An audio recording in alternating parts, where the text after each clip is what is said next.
We owe it to the states to do the work to understand how these proposals affect them. How hard is that? I did it. How hard is it? I'm telling the president that you have been misinformed. You supporting the Senate mark will hurt people who are eligible and qualified for Medicaid. Hi again, everyone. I'm Alicia Menendez in for Nicole Wallace, and it is 5 o'clock here in Washington, D.C., where the vote-a-rama taking place in the Senate is still underway on that massive domestic spending bill, a bill that would drastically increase our deficit and drastically cut assistance programs like Medicaid and SNAP. Today, a flurry of amendments, mostly put forward by Democrats, are being voted on. Democrats attempting to stop the passage of the bill or at least cut back on the most extreme parts of it. But as they are in the minority, there is little they can do to truly stop it. However, Republicans can only afford to lose one more vote, having already lost Senators Rand Paul of Kentucky and Thom Tillis of North Carolina. Tillis, as you just heard, came out strongly against the bill in a fiery speech on the Senate floor. And when Donald Trump announced he would support a primary challenger to the senator, Tillis announced he would not seek re-election next year. Tillis is a no vote on this bill because of what it does to our most vulnerable. It slashes $1 trillion in Medicaid, one of the spending cuts to make up for the bill's tax cuts to the wealthiest. The Congressional Budget Office found 11.8 million people would lose their health insurance in the next 10 years if this bill becomes law. Across the board, this bill, it is very unpopular. Poll after poll shows its unfavorability. Yet Trump keeps pushing for it to be on his desk by his July 4th deadline. Senator Chris Murphy this afternoon calling it the most deeply immoral piece of legislation he has ever voted on. There are going to be kids who go hungry because of this bill. This is the biggest reduction in, nutrition benefits for kids in the history of the country. I mean, this is the most deeply immoral piece of legislation that I have ever voted on in my entire time in Congress. We're obviously going to continue to offer these amendments to try to make it better. So far, not a single one of our amendments to try to make the bill better has passed. But we'll be here all day, probably all night, giving Republicans the chance over and over and over again to slim down the tax cuts for the corporations, or to make life a little bit less miserable for hungry kids, or maybe don't throw as many people off of health care, maybe don't close so many rural hospitals. It's going to be a long day and a long night. And that is where we start this hour with Democratic Senator Cory Booker of New Jersey. Senator, do you agree with your colleague that this legislation is, quote, immoral? Well, I'll go further. I think it's a moral obscenity, and it is violence in the sense of what it will do to many families by denying them health care when they're sick, by denying them food when their children are hungry, denying our seniors critical care in their latter years, denying the disabled the kind of support that they need. This bill is a moral obscenity, and I'm stunned that only a few senators on their side of the aisle have even been willing to speak to the impact it will have on their states, their constituents, their rural hospitals, their families, their children in their state. They're not looking plainly at the reality. And then you add in the one thing to me that just exposes a lot of hypocrisy, is the Senate bill blows our deficit up far more than even the House bill did. The Senate version now has our deficit going up about $4 trillion. So they are gutting and cutting programs for millions and millions of Americans and giving tax breaks to billionaires, all while doing such fiscal damage to the stability and strength of America and racking up a bill that our children will have to pay for.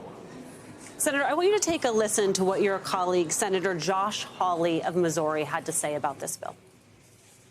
We can't be cutting health care for working people and for poor people in order to constantly give special tax treatment to corporations and other entities.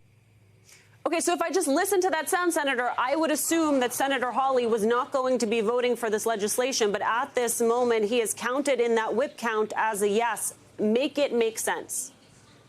I can't. I really can't. I've heard everybody from Josh Hawley to Ron Johnson so stridently speak out against parts of this bill, major parts of this bill, but yet they all seem to fall in line when they were doing the motion to proceed.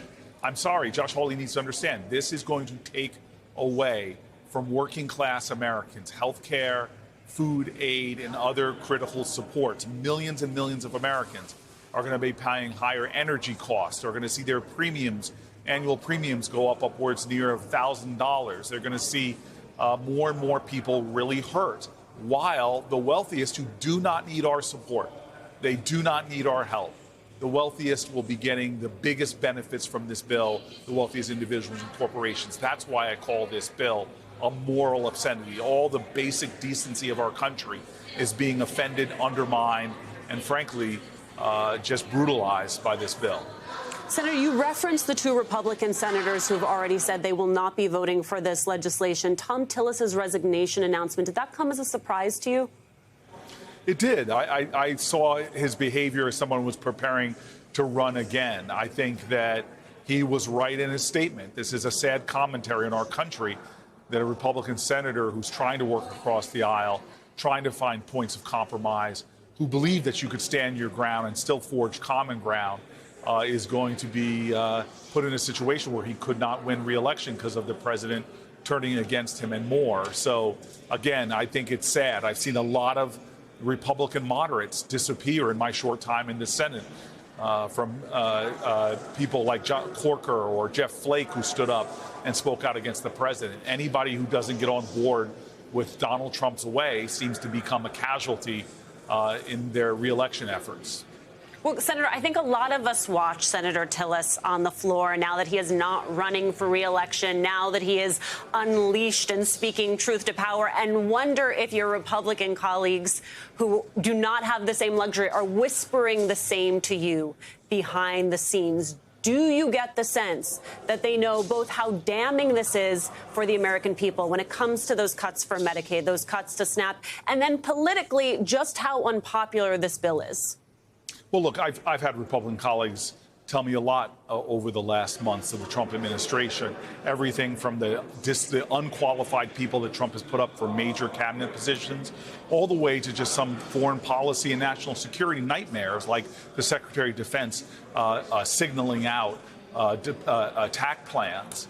There's a lot of things I know are offending my Republican colleagues, but it doesn't show a profile in courage to whisper those things, to say them privately, but not stand up on the Senate floor like Thom Tillis did yesterday, calling out this bill for what it does to his state and to our nation.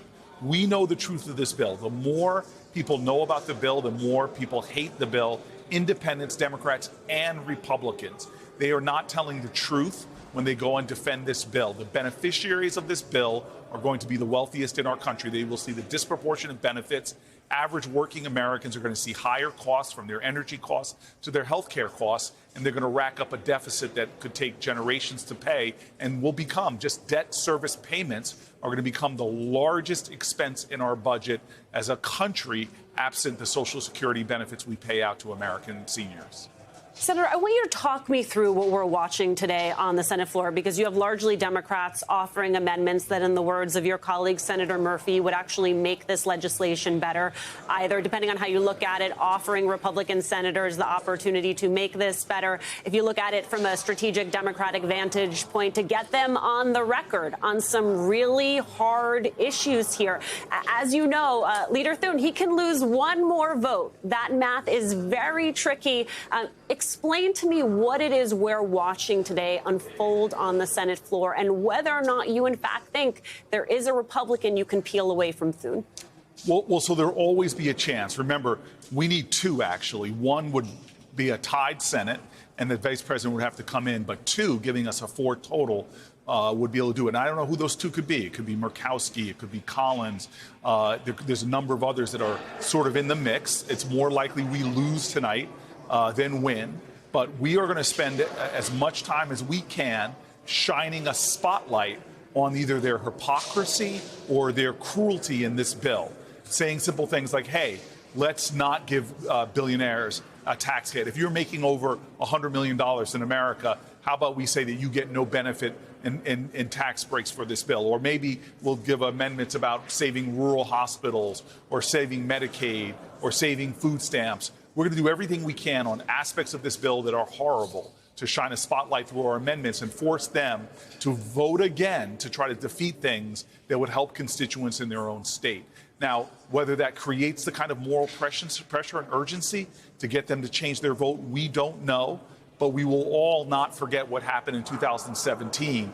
The more we strung out that fight, the more pressure was on senators, and ultimately Murkowski, Collins, and the late, great John McCain saved the Affordable Care Act. So we're hoping in the night tonight we may see another miracle like that kills this bill in the Senate and sends a clear message to Donald Trump that we're not going to let him in the Senate hurt millions and millions of Americans, take away their health care, take away their food supports, raise, unfortunately, their cost of living at a time when many Americans are just struggling day to day to get by.